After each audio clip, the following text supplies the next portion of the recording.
여러분 안녕하십니까? NBS 투데이입니다. 한국농촌경제연구원은 최근 2025년도 마늘 양파 재배 의향 면적 조사 결과를 발표했습니다. 이에 따르면 내년도 마늘과 양파 재배 면적 모두 올해보다 감소할 것으로 전망됐는데요. 농경연은 이상기후로 인한 생육 부진과 수익성 악화가 농가들의 재배 의향에 영향을 미친 것으로 분석했습니다. 자세한 내용을 황수민 기자가 전해드립니다.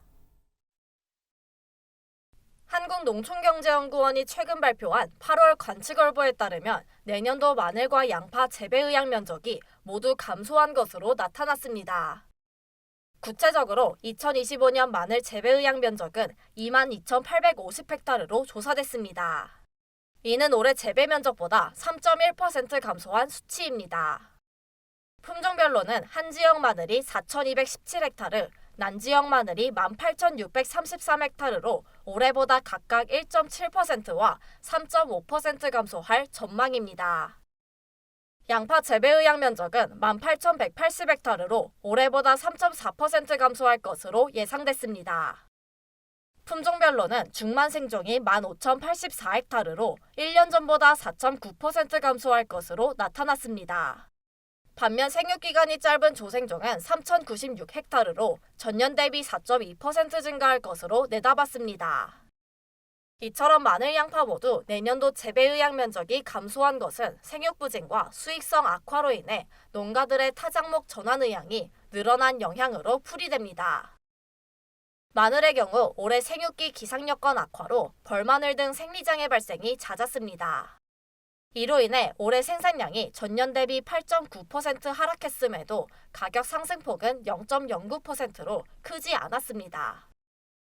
양파 또한 최근 3년간 이상기후로 인해 작황이 부진했습니다. 하지만 재배 면적이 늘어 올해 생산량은 전년 대비 0.2% 증가했습니다. 그 결과 올해 산 양파 평균 가격은 전년보다 14% 하락했습니다. 농경연은 재배가 용이하고 수익성이 높은 양배추와 콩 등으로 재배 작목을 전환하려는 농가가 증가했다고 분석했습니다.